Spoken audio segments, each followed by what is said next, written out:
Welcome. The National Cherry 2025-2026 season launch webinar. I can't believe we're already here. I know a few growers have been saying that we're already seeing some movement in the trees, so the season is definitely well on its way. So tonight, we thought we'd give a bit of an update on some of the happenings across the season. I've got three fantastic speakers tonight giving you an update on all things CGA, Hort Innovation, and then also some of the new projects that are starting for our industry. For those of you who I haven't had the pleasure of meeting, my name's Jess. Fearnley and I work for New South Wales DPI and manage the Cherry Communication and Extension project funded by Hort Innovation and your Cherry R&D levies. So like I mentioned tonight, we'll do a bit of a communications project update. We've got some exciting resources that the team have been working really hard on getting out to you, and hopefully they'll be of use this season. If you're sitting in the spray cart or waiting for that line of cherries to go through on the packing shed, you might be able to watch some of our videos. We'll do a bit of a seasonal conditions forecast. So I've broken down just some very high-level updates on what's happening with the weather across the states and how we might use that information to prep for our coming season. I've got Penny Measham, who is joining us tonight, the new CEO of Cherry Growers Australia, and she's going to give a bit of an update on what she's been up to. She's already hit the ground running and is all over our growing regions doing some fantastic work. And Penny will also do a bit of an update on some of the new CGA restructure and how that's all sitting at the moment. I then have Chris Lethbridge from the Trade Project, who's going to give a bit of an update on what that project will be up to the next few months, particularly around Asia Fruit Logistica, and then leading into some of our targeted campaigns in our export countries. And then we've also got Holly from Hort Innovation, who's going to give a bit of an update on our marketing levy and where our campaigns associated with the domestic market this year. I will ask as well if you have any questions for any of our speakers. We've got a dedicated Q&A at the end of the session, but feel free at any time to pop it in the chat. Gita's going to be monitoring that, and our speakers will get to it when they finish their presentations. So let's jump in. Just very high level, some of these projects are currently being evaluated, but some of the new R&D projects that we're really excited to be working with the next few months and getting kicked off the ground this season. One to look out for, which is literally diving into the ground right now. We've got trials going in all over the country, is the Optimising Protected Cherry Production Project.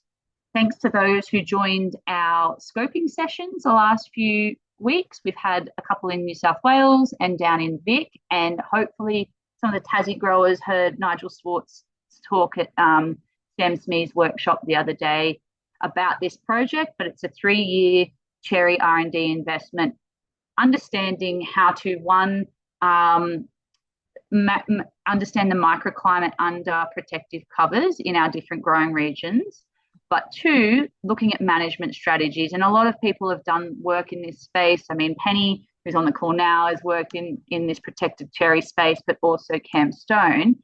But building on what these guys have done in the past and how the different growing regions and the tools that we're able to use to manage these systems. So I'm really excited about this one starting. And like I said, trials are literally going in the ground now. Currently have a couple of tenders. I'm not sure if anyone on the call keeps up with the Hort Innovation tenders that are associated with the cherry levy, but there was a couple that went out the last few months and are currently being evaluated. We've got an environmental scoping looking at different emissions from cherry orchards and how they alter throughout the supply chain. And then we also have a cherry quality project, which is fantastic, that we will hope that starts this season. We also in New South Wales, but I've got the caveat that it's applicable for across the growing regions, is a long-term drought study in cherry. It's called a long-term drought study, but we're really looking at what are the actual requirements of a cherry tree and how can we turn water on and off to impact fruit quality, particularly bricks and fruit size? And when does water become most critical? And I mean, I've been talking to a few growers around the regions at the moment, and things are looking a little bit dry in particularly Tas and SA. And these are the types of information that's going to be able to pull out in those drought conditions. So I'm hoping that once this gets up and running, I can extend it out through this network as well. And I hope everyone likes my cherries, thanks to ChatGPT. I was looking for some interesting ones. So just a bit of an update on the communications platform. We have now hopefully got majority of our resources up on the Cherry Growers Australia website. I will continuously tell everyone to use that as our first point of call. But we've also had a huge amount of content go up onto the website in terms of videos. And this is probably the most useful resource when you're time poor, is watching these videos. But we've got all of them from Ronald's workshops at the start of the season. We've got all of our nutrition webinars, season launch webinars, dating all the way back to Dr. Greg Lang's workshops. So you can access these on the Cherry Growers Australia website, or I've conveniently just sent you straight to the YouTube channel with this QR code. So grab your phone out, have a scan, and check out those videos, which we're really proud of. And a big thanks to Geeta for cutting a lot of those and editing them for us and getting them up. Okay, just quickly, the climate drivers and forecast for the 25-26 cherry season. Two basically weather phenomenons, and I will caveat, I'm not a weather expert. I've worked with my climate team and just collated some of this information for us tonight. So if you have any questions, please send them through and I can send them through to the climate team. But essentially we have two weather phenomenons that is going on at the moment, which is going to drive our long-term forecast. At the moment, we're developing a negative Indian Ocean dipole. What does this mean? Essentially, this is typically associated with above average rainfall over the southern and eastern Australia during winter and spring. So I know Orange has been experiencing, I think we've had over 100 mils the last few weeks, but we're experiencing more of that rainfall over that winter and spring period. We also have a weekly positive southern annular mode, which is a positive, usually brings wetter conditions to the Eastern Australia in spring, especially for coastal areas. So both of these are playing into what we're seeing in the long-term forecast moving from August through to December. So for New South Wales, just three very high-level key things to watch out for. We are expecting an above medium rainfall for August to October, which is not ideal for our pollinating conditions. But as we know, we've got a lot of different varieties. We can extend that window. So just thinking a little bit around how we might improve pollination during this time. During this period, we'll also see warmer minimum temperatures. And obviously, due to the rainfall, we will see good soil moisture to start the season. So that's quite a positive that our trees will be awake and raring to go, and we'll have the water there to support it. But just for New South Wales, keeping in mind that wetter conditions could be likely around our pollinating window. For Victoria, much of the same, except the rainfall is a little bit more variable, so we can't be as certain of what's going to happen with Vic's weather. So I would recommend growers to keep an eye on those forecasts as the season approaches, and making sure that you're keeping an eye on how that's developing. Again, in Vic, we are also expecting warmer than average temperatures, which could improve bring forward some of those harvests and speed up the growing season. In Tassie, Again, much of the same story, except the southern and western regions of Tasmania may be a bit drier. Now, speaking to some of the growers today, actually down in Tas, there's already been a bit of a turn off of the tap. So coming into the growing season might be a bit drier in Tasmania. So making sure that we've got good water storage and focusing on our irrigation early, making sure that we're planning for a potential drier season. Again, down in Tas, looking for those warmer temperatures, which we know the repercussions of having a warmer temperature during our growing season. We'll highlight, though, that this is August to December, so knowing that Tas really doesn't kind of put the pedal to the metal until January. So keeping in mind that this might be the growing season for Tas. And then for South Australia, similar story to Tasmania, but looking for a below average rainfall in South Australia and warmer spring conditions. Hoping that it's not as dry as last season. We did see some really dry conditions down in SA, and that brought a number of challenges, including salt stress towards the end of the season. So growers in these areas just keeping in mind on it could pan out similar to last year, and making sure that we're focusing on irrigation and monitoring for those salt stress conditions, and thinking about how we might manage them as we move towards harvest. But I mean, a drier season also means less chances of cracking, which I know South Australia have had in the last couple of years, some really big rain events that have caused that. So it's really a tale of two stories, isn't it? And so key messages for everyone out there, make sure you keep monitoring the long-term forecasters for BOM, and places such as New South Wales DPIRD do seasonal conditions monthly. I know my team have a monthly newsletter that goes out and shows pretty much your region and how the next month's going to unfold. So have a look at what your state delivers as well, and keep on the pulse.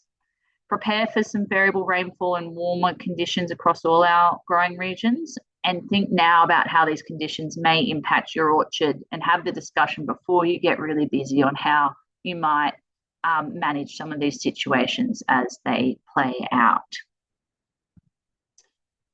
And lastly from me, before I pass on to Penny, usually we try not to annoy you during the growing season, but we do try to ensure that comms are still going out, you're still keeping updated.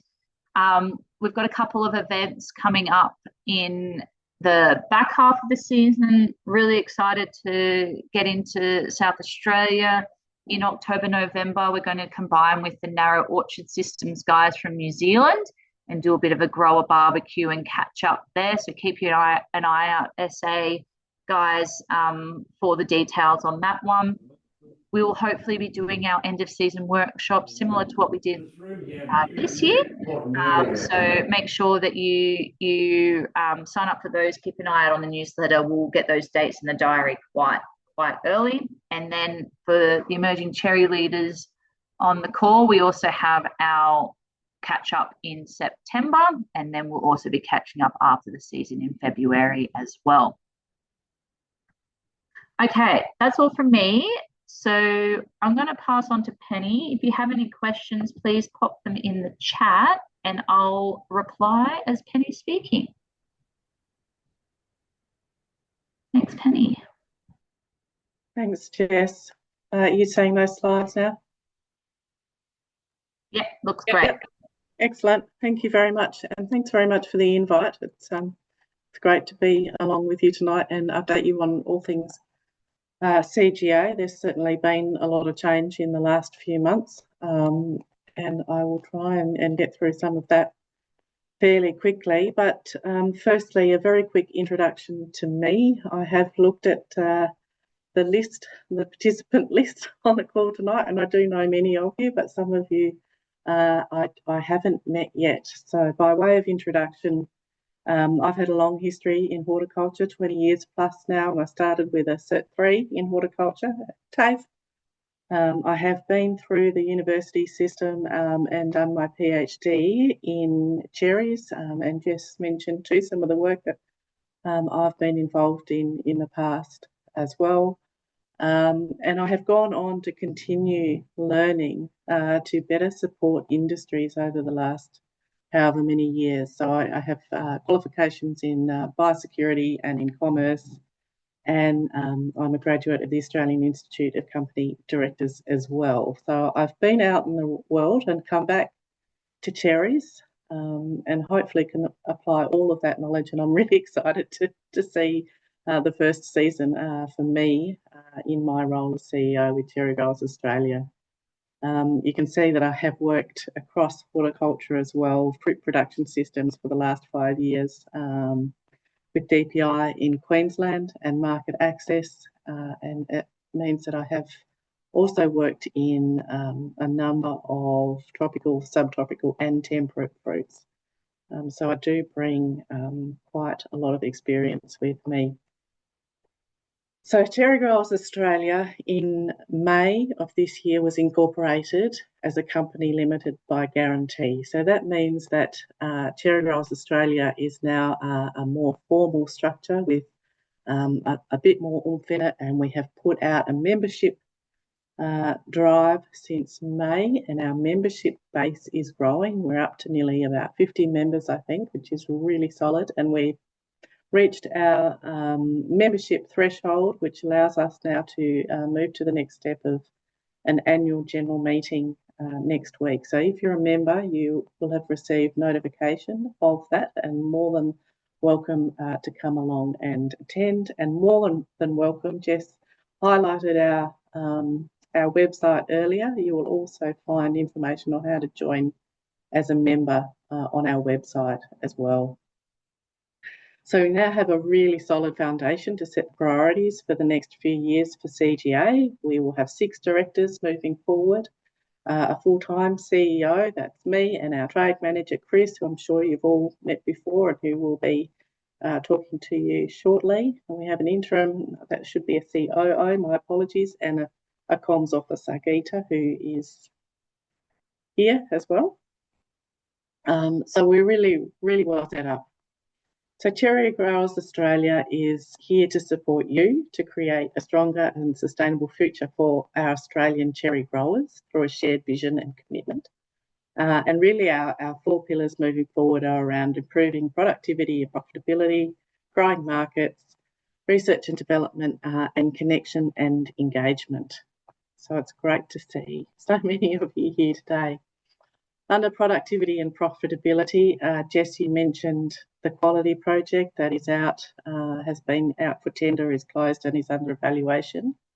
But one of the things that I'm hearing out and about and talking to growers is about lifting the quality of the Australian cherry nationally and internationally. And so CGA is very keen to support that through both the quality project and through the new trade project that Chris will talk about. So CGA will be engaging with the supply chain. We'll be doing some work in biosecurity. We'd also like to look at gathering some baseline metrics for the industry so we can demonstrate improvement and support for the industry, looking at revamping the production manual, and Jess has certainly put forward with a number of those videos that she mentioned on the website, a good base for that as well, looking at the revised crop monitoring manual. And of course, the communications project is just a wonderful example of a lot of the supporting stakeholders in the cherry industry coming together to support and connect. It's really great. In terms of growing markets, I do have a history in market access. Chris is online. Chris Lethbridge has been our trade manager for a year, and I'm pleased to say that he's staying on under a new trade development and market access program, which is about to start. So ongoing CGA will take on a role in collating trade data, looking at the trends and communicating them with you, and then working with our stakeholders and partners to grow markets for you that are in line with your aspirations. We're working very closely with Hort Innovation to help grow markets as well through the financial year 26 marketing plan. There are 4 season launches planned, and the cherry export strategy has been finalised, and Chris will take you through that. We have already started engaging at a very high level with the Department of Agriculture, Fisheries and Forestry to help realise some of the industry's aspirations and start working on realising the recommendations that have come out of that export strategy. And also engaging internationally, of course. So attendance this year at the China International Fruit Expo and Asia Fruit Logistica. In terms of research and development, priority is certainly maintaining the very close and productive working relationship we have with Hort Innovation. We have a memorandum of understanding with Hort Innovation that guides our different roles and responsibilities to ensure that the investment mechanism is working for you. So CGA has had a role in guiding industry feedback and input into levy fund investments, and some of those investments have been discussed and will be presented tonight.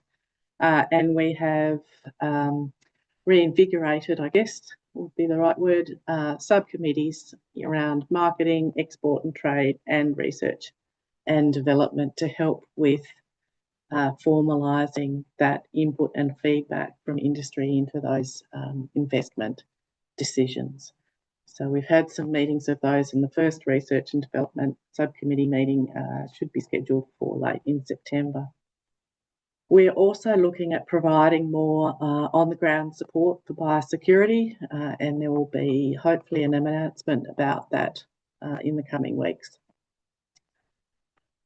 In terms of connection and engagement, the other probably really common theme I'm hearing is around connecting the industry as a whole and providing more opportunities for direct engagement with each other, but also with CGA. So we're looking to build in some more opportunities for direct engagement. I am about to commence now that we've got a good membership base and members only email that will provide more details on CGA activities. And any emerging issues that are coming up for you. We have a partnership package for those stakeholders who would like to partner with us and work together with us across the industry.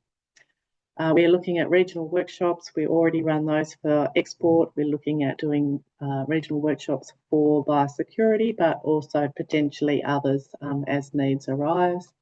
And a stakeholder summit as well. Post the season, of course, we're not going to try and get everyone together now, which will help us develop a 5-year Cherry strategic plan and help CGA ensure that it is doing the best work it can on behalf of you and for you.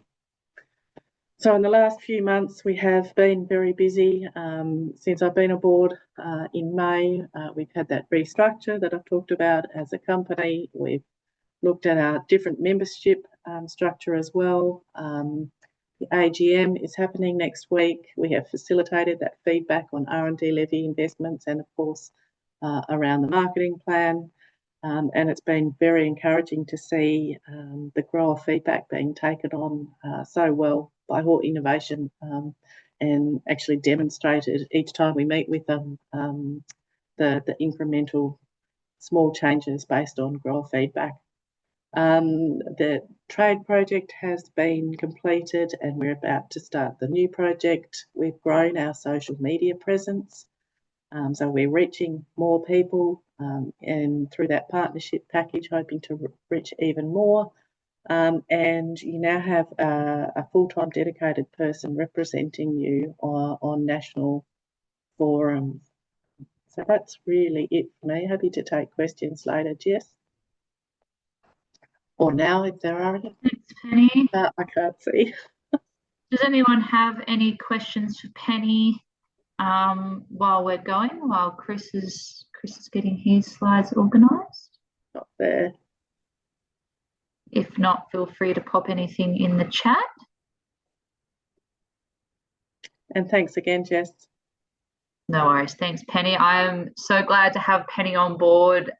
Already, she's doing fantastic things. So, from an outsider's perspective, it's great to see someone steering the ship, which is great. I'd now invite Chris to share his screen. Chris Lethbridge is the CGO export manager, CGA export manager. And going to give a bit of an update on the trade project. So thanks, Chris. Well, thanks, Jess, and thanks for hosting this evening. Yes, so everyone who may not know me, my name is Chris, and I look after the export program for Cherry Growers Australia.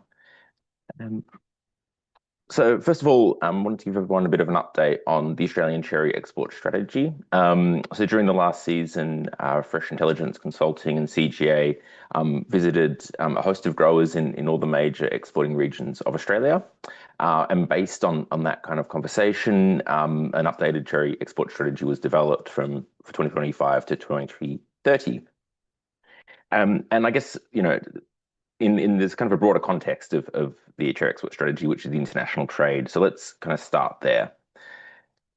So I've borrowed this from Wayne, but really it kind of shows and puts into perspective where Australia fits within the broader Southern Hemisphere exports. And as we can clearly see, Chile really kind of dominate this space, exporting 625,000 tons last season, an increase of 50% on the prior year. So massive volumes.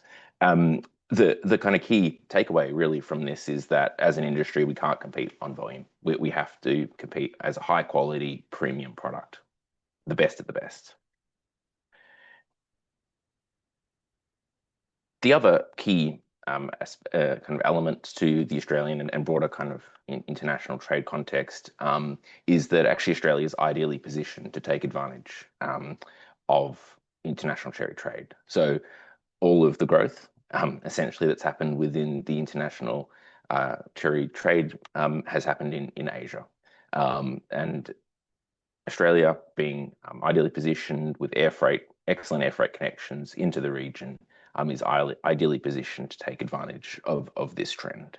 So the kind of two key takeaways are, one, huge volumes out of Chile means we can't compete on volume, but we are ideally positioned as a high quality producer of cherries using air freight to get our fruit into market. So this is just a bit of an overview of last season's export volumes. Overall, the key markets, so the top 5 markets, which account for 80% of Australia's cherry exports, all grew except for China. And in terms of China, that's partly a result of these big Chilean export volumes. And it wasn't just cherries who noticed this impact. Speaking to summer fruit and other industries, China, there are a few factors at play in China, including kind of slower economic growth. But overall, a very positive story, 6% overall increase in terms of volume and strong growth in all our key markets. So using that kind of broader context, as well as conversations that were had with growers, there were 5 kind of key areas that were identified for the Australian cherry export strategy for the next 5 years. So first of all, quality. And as I said a few times, and we'll continue to say so, Australia can only really compete on the world stage as a high quality fruit exporter. And as an industry, it's important that we work together to ensure that only high quality fruit is sent to export markets. That positioning is really key for everyone, and that's how we will succeed as an industry. In terms of market access, so actually, technically, Australian cherries have quite good market access. The challenge is that some of that access is not on a commercially viable approach. So essentially, cold treatment. And once again, when we talk about high quality, we put it into a cold treatment scenario. That makes it a little bit difficult. So one of the focus areas will be improving market access over the next 5 or so years. Branding and promotion, and Holly is going to talk a bit about the work that's been done in this space. But it's important that we have a unified and consistent voice in international markets. So CGA will be playing a key role in this, but it's about getting out there and representing brand Australia in that international context. It's important that growers have market information. So by providing that information, that insight, it allows you as growers to make decisions about where you send your fruit. So that is a key element.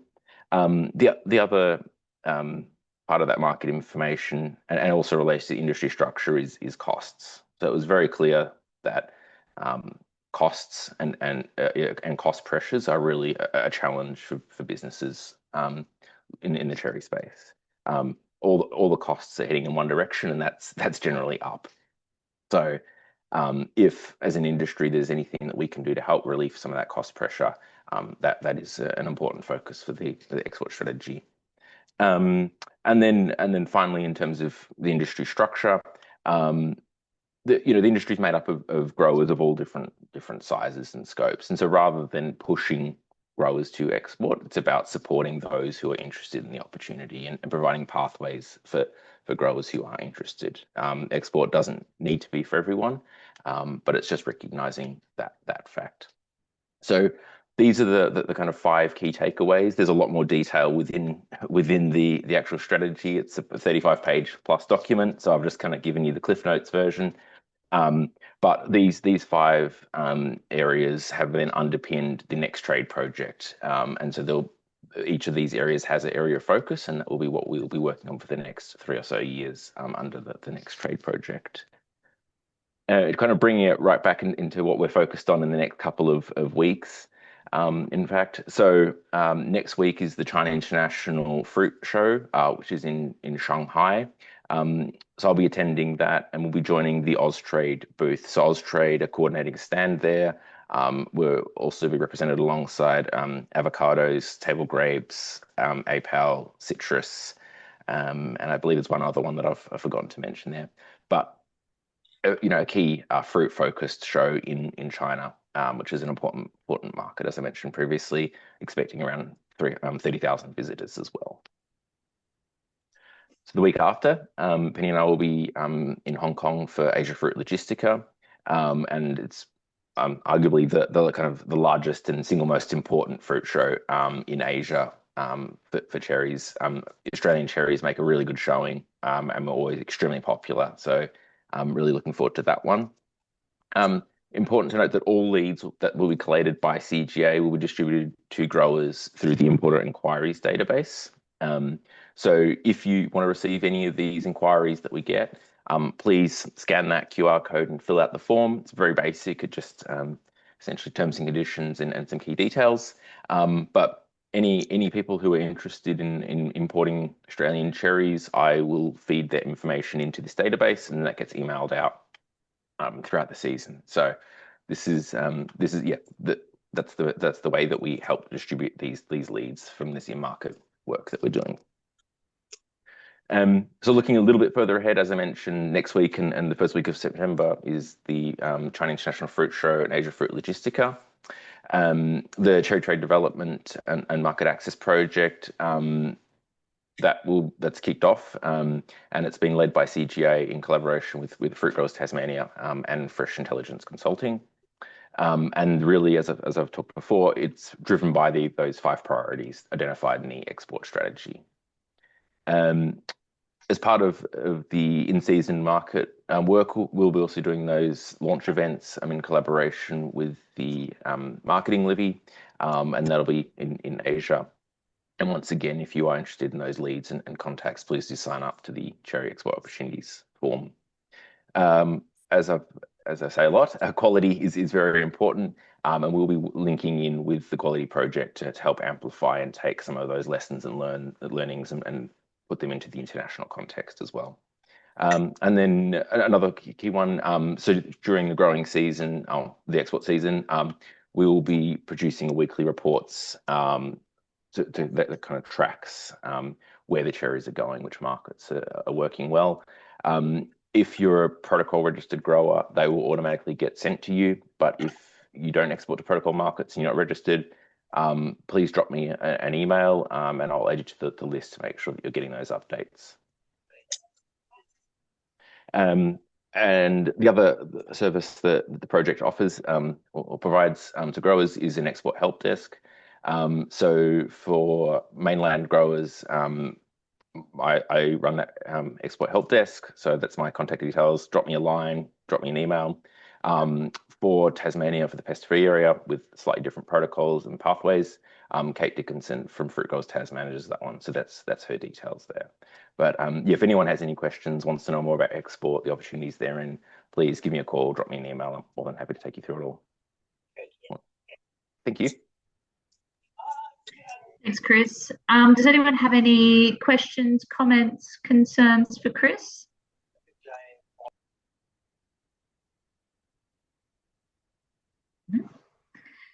Speak now or forever hold your peace. But massive, Chris has been moving mountains with the trade team and getting the new export strategy up and running and getting that new project over the line. So Chris, I can imagine the lead up to Asia Fruit Logistica has also been very busy. So thank you. And all the best for the next couple of weeks. I'm keen to hear how it all goes, but it's a great event. So well done. We'll be reporting back as well so that growers understand kind of what's happening in the market and they can stay up to date on how things are progressing. Perfect. Awesome. That sounds good. It'd be great to hear, how you go and what the vibe is over there for those of us who have to stay here in cold Orange. Holly, do you mind sharing your screen? Holly Jackson's from Hort Innovation and is part of the marketing crew over there. Holly's going to be presenting tonight on the plans for Hort Innovation and our domestic marketing campaign. So thank you, Holly. I'll pass on to you, and the slides look good. Great. Thanks, Jess. Hopefully everyone can see that. So yes, I'm here to give you a bit of an update on our cherry marketing plans. For those that don't know me, I'm Holly Jackson. I'm a marketing manager at Hort Innovation. So would love to give you a bit of an update on our marketing process, then run through some data and insights that really help to drive the decision making for our marketing plan. Then I'll touch on the marketing plan itself and give you a bit of a sneak preview of the campaigns that are coming up for this season. But before I get into everything, want to give a bit of a overview of Hort Innovation as a whole. Our role is to really develop marketing projects that drive demand for both domestic and export markets. Now, to do that, we have like a clear process, and there are the three key things that I wanted to call out. The first is that we always make sure that we use data to drive that decision making. And ensuring that we're using that to really find growth opportunities and challenges that we can resolve. The second is that we always strive to listen to and involve industry. So that's working closely with Penny and Chris, but also the marketing panel, and really couldn't do what we do or deliver these campaigns without that collaborative process. And then also is having that expert knowledge and experience, making sure that we've got campaigns with the right activities in the right place at the right time to really make sure we're maximising impact. Okay, but on to the data and insights. So when we get together with the marketing panel to look at crafting our marketing plans, we run through a lot of data. I'm not going to run through everything, but wanted to show the thinking that goes behind everything. Today, I'll just give you a bit of a snapshot of a few key ones to give you a bit of a preview. First, sorry, I'm just going to move my little thing so I can actually see what I'm sharing. There we go. The first is that the bulk of production feeds into Australia's domestic retail market, but we know that export is also growing. So looking at this is really crucial for us to ensure that we're still focusing on the domestic piece, but knowing that export is a key area of growth.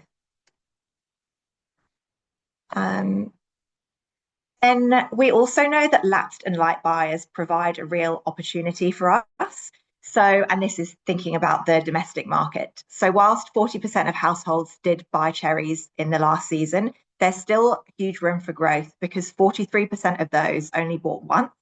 So much opportunity to actually increase the number of times households are actually buying throughout the season. And we know that cherries also have room to grow outside of Christmas. You can see this chart here shows the penetration in green and the spontaneous purchase intent in that teal color. And there are huge spikes in the sort of December periods, but it really sort of tapers down either side of the season. So still opportunity for us to really grow during the season as a whole. Only 4 to 5% of people actually think of purchasing cherries in November and January. So really a huge job to do there for us. We also look at the purchase intent of cherries and use sort of qualitative data to get behind the detail here. But we track unprompted purchase intent versus prompted purchase intent. So if people are reminded of cherries, and we see it really goes up when they are reminded of cherries. So that mental availability is really key to unlocking growth. Making sure that they're top of mind is really crucial. And also in terms of export, we know that events are really important in building engagement in those priority markets. So having the season events, they offer a unique opportunity to re-engage, re-energize key priority markets like China, Hong Kong, Vietnam, and Taiwan. But could also be ways that we can expand beyond that into other consumer-led activities. So we take all of those insights, and like I showed you, there's many more, and then craft this marketing plan with the marketing committee. Now, for FY26, we landed on this one here with 3 key pillars. The first pillar is around positioning and brand assets, so how we show up as Australian cherries in both the domestic and the export markets. The second pillar is all around building awareness and interrupting at the path to purchase in the domestic market. And the third pillar is around building preference for Australian cherries in those key export markets. So the campaigns and the work is still in development, but I wanted to give you a bit of a snapshot of the sort of work in progress so you can see how things are coming along. So firstly, snapshot into the positioning and brand assets for Pillar 1. So like I said, this is really looking at our brand strategy, how we show up as Australian cherries, what we say about ourselves, developing a suite of assets and tools that we can use to really amplify ourselves. So we've done a big piece of work with an agency that we work with, Thinkabell, on uncovering our brand meaning and looking at something that can work to cover both markets. So the export markets, cherry buyers internationally, but also the domestic market. And we've done a lot of work on uncovering that brand meaning by looking at the culture, category, consumer, and the brand as a whole, and what that means for export and for domestic. So really, when we look at the brand piece, we know that for export, we deliver cherries faster than anybody else, like Chris was mentioning before. And for domestic, we know that we've always brought a little pleasure to people's lives. So using that to make sure that we're really clear on what our brand is. Now, this will be sort of a large piece of work that, again, we'll continue to update everyone on. But our first key priority was getting designs ready for AFL. And also I should go into this is our brand meaning. So Australian cherries, fresh, healthy pleasures. So for export, our proposition is fresh from AU to you in 72 hours. And for domestic, we're saying little pleasures. And that could be like little healthy pleasures. So yes, I was saying our first key priority was getting designs ready for AFL. That's happening in a couple of weeks. So this is how things are looking so far. We worked really collaboratively with the panel to make sure that we were taking on feedback and working together to create something that we're all really proud of. So this is how it's looking, using the line Australia's sweetest, delivered fresh, and then air freighted to you within 72 hours. Showcasing the beautiful Australian landscape, sunshine that really will appeal to those export markets, and having that big, delicious looking cherry in the middle of the Australian map. And so this is how it will look on the actual AFL stand. And there'll be a lot more work to come as we sort of design other pieces and look at the domestic market in particular. But this is sort of where we've got to for now. And also want to give you a bit of an update on the retail quality and education programme. So this forms under our second pillar of activity. So we're running this programme because we know that building awareness and conversion in store is really crucial. The consumer research that we have shows that availability and visibility of that quality of fruit are really key conversion triggers for shoppers. So we really want to make sure that the category is presented well in store. There's lots of really high quality fruit there from that first week of the season. And also that retail staff are upskilled on how to handle and store fresh produce, because a lot of them do lack the knowledge required for seasonal produce in particular. So we are running a retail quality education and merchandising programme to really ensure that we've got consistently good quality fruit on display, have that abundance of fruit available for purchase, and really reduce any quality issues.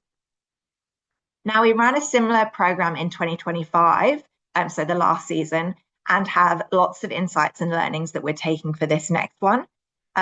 Few key ones are that the programme was actually really effective. We saw that participating stores, so those that were participating in the programme, and we were checking on the displays and their store staff were being educated. We saw that those really outperformed stores where we weren't present in terms of sales by over 11%, which is great to see. We also know that the store staff respond really positively to training and supporting materials.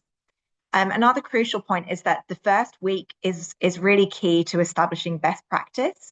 When we looked at the transition of any sort of quality issues, we saw that the first week was really crucial and great improvements were made after that first visit.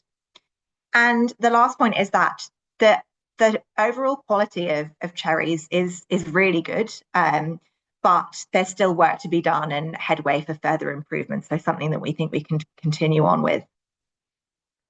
So this is a bit of an overview of the next season's activation plan.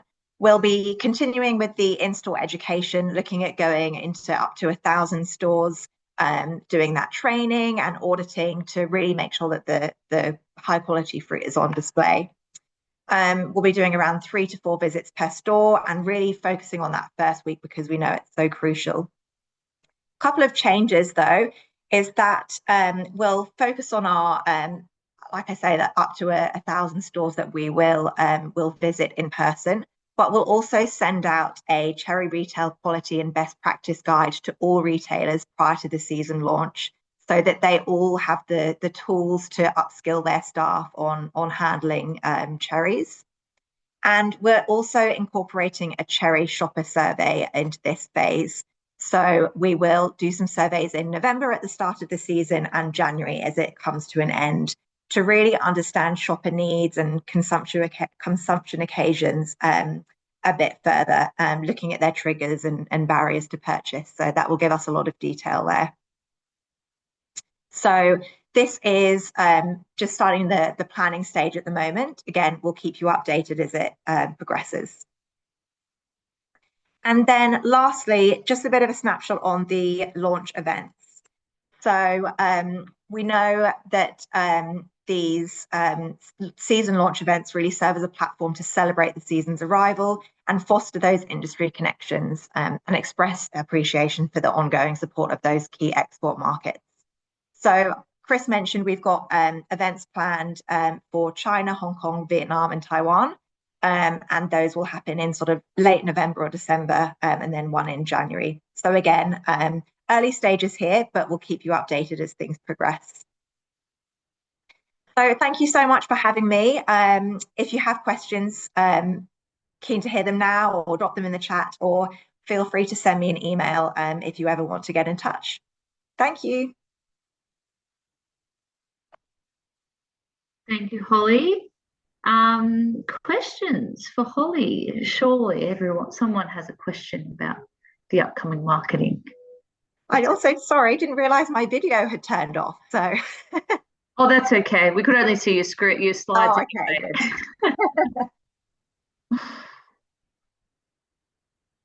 So anyone with any questions, feel free to pop them in the chat as well. I can't see if anyone's coming off mute. Quiet bunch tonight, Holly. Thank you so much for presenting on the Hort Innovation Marketing Plan. This is some information that growers love, and I know we had a fair few people register, so I'm sure that the questions might come in after. Yeah, as well. People yeah, watch the great. recording. And like I said, reach out. Would love to chat. If anything comes to mind, get in touch. Perfect. Thank you. Thanks, Jess. All right. Well, if no one has any more comments or questions, I just wanted to thank again my three speakers for tonight. Oh, Bron, question. I'm working in the Yarra Valley. We've recently adopted a environmental planning project through our local CMA. And it's our vision to help farmers get an environmental management plan. And one of the things that we've been asked to inform our growers is that nobody wants to buy a product that's not environmentally sustainable. And yet I've been to 3 industry meetings in the last 2.5 weeks, and not one industry marketing campaign is actually focusing on selling the environmental sustainability of their product. How real is the demand for developing an environmentally sustainable product? Is there a market for it?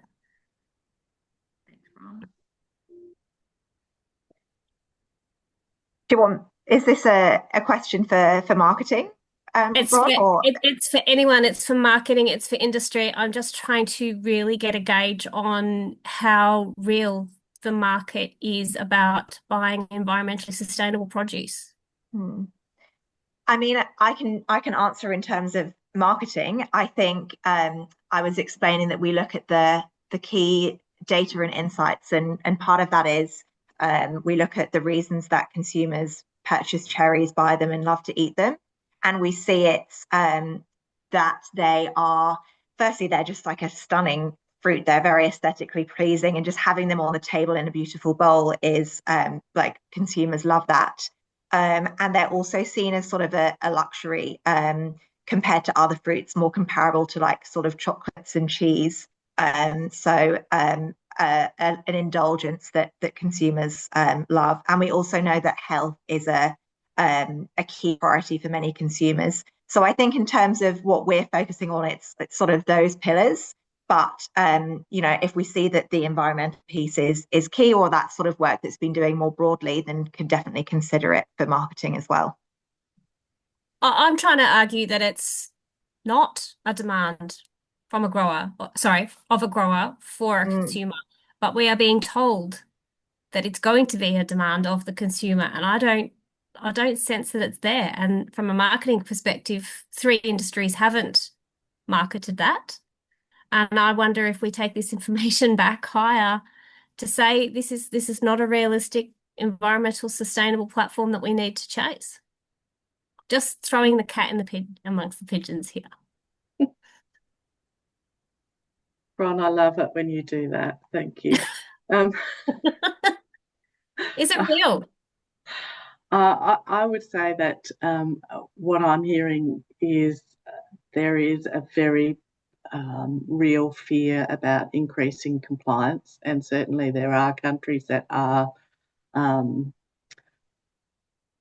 guess, putting that compliance around showing environmental stewardship and sustainability criteria and being able to demonstrate it. So whether we're seeing it here for real or not, I think it is being seen in different areas. I think also it's something that we could easily be prepared for, and we do. I think Jess mentioned there was a few new projects that have been funded out of the R&D levy, and one of them is around, what's our baseline, what's our life cycle analysis looking like, and that kind of thing, so that we can start to build and demonstrate either improvement or demonstrate that what growers are already undertaking, is great and will meet those needs. But we can't pose that argument without having that data. So I still think, potentially, it real or otherwise, it's a valuable piece of information to have. Are there any countries more than others wanting environmentally sustainable cherries? Or cherries specifically, Bron, I don't know. Well, just because you've got, 12 different countries buying Australian cherries there. 12 different countries buying Australian cherries. Yeah, and one of the things I think Chris mentioned, that we've got to have, premium fruit to compete, because we don't have the volume that sorry, my voice is going, the volume that other countries do.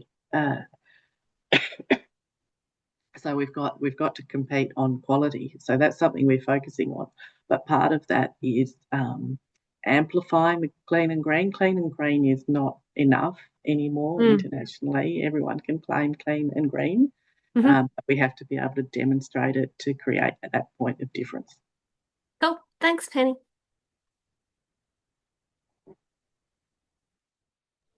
I guess as well, Bron, I was just thinking while Penny was talking then, often looking at what the Europeans and countries overseas are doing with their packaging, and how, because often we'll follow, a few years behind what Europe is doing in terms of chemicals being discontinued and things, and potentially maybe what they're doing with their sustainable packaging could be somewhere we could look as well to see what our future might entail. Okay, we've got a couple of quick questions here. So, Penny, maybe one for the industry as a whole. How open to technological and mechanisation innovation are cherry growers? And then I might leave Russell's for maybe Chris as well. Yeah, sure. Thanks, Jess. And thanks, I think, cherry growers are certainly interested in innovation and support. Chris mentioned, the rising input costs that the whole horticulture sector is experiencing, and cherry growers are certainly feeling that as well. We probably have not had the interest from robotics and mechanisation around harvesting as some of the other tree crops, because cherries are, they're small, they're soft, they're harvested with the stem on. It's a very short harvest window for a lot of varieties. So it's probably one of the more trickier ones that hasn't really quite captured some momentum. But there are certainly other areas of mechanisation that are being taken up quite quickly, especially around the packing sheds and things like that. So yes is the short answer, and New Zealand is a major competitor, but I will pass that one over to Chris on Russell's question. Yeah. So in terms of, if you look at the kind of top 5 markets where Australian cherries are exported to, culturally there's not quite the same focus on ESG and sustainability yet. It might change over time, but at this point, it's not a particularly kind of strong focus of consumers in those markets. So if you think about how we position cherries in those export markets, it's about fresh. So it's the fact that we can get them to those markets within 72 hours in comparison to Chile, which is 25 to 50 weeks, so 50 days. And we are also faster than New Zealand into market because we have better air connections. We also talk about the fact that our system is backed by the Australian government's processes and rules and regulations around chemical approvals and things like that. So it's safe. It's backed by the Australian government. It's kind of regulated by the Australian government. We also talk about the amazing locations where our cherries are grown. Right. to the beautiful, clean, fresh air, clean water.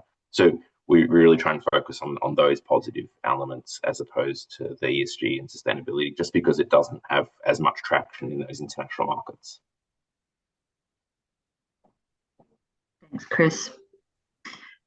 Any last burning questions? Thanks for those who've popped them in the chats as well. Okay. Hello, Han. Although superior quality is critical, price competitiveness in smaller urban markets in Asian countries like Vietnam is always key. Yes. Thanks, Ha, for that comment. Appreciate it. All right, guys, we might pull up stumps there. So thank you to Penny, Chris, and Holly for joining me tonight and giving a bit of an update on what's happening in the season. I'd also just want to make a special mention to Geeta for pulling this together tonight. Geeta's actually about to go on holidays tomorrow for a few weeks, so really exciting for her. But if anyone has any burning inquiries for Geeta or any emails in the next few weeks, just realise that she'll be sitting on the lovely beach in Italy or in LA or wherever you're off to at the time, Geet. So if you are trying to get a hold of Geeta, it's probably best to come through Trade, Chris, CGA inquiries, Penny, and then anything to do with the comms project, you can get in touch with me. But Geeta will put all of that in her out of office as well. Yep. Oh yeah, Geets, do you want to say anything? Yeah, I was just going to say it'll all be in my email signature, so where to go for help while I'm away. But thanks, everyone. Thanks, Geeta. Okay, good luck, everyone, for the season. If I don't get a chance to talk to you before then, thanks for joining us tonight. And as always, reach out to any of us if you need anything. But we'll talk to you soon. See you all, hopefully, around the traps. Thanks. Thanks.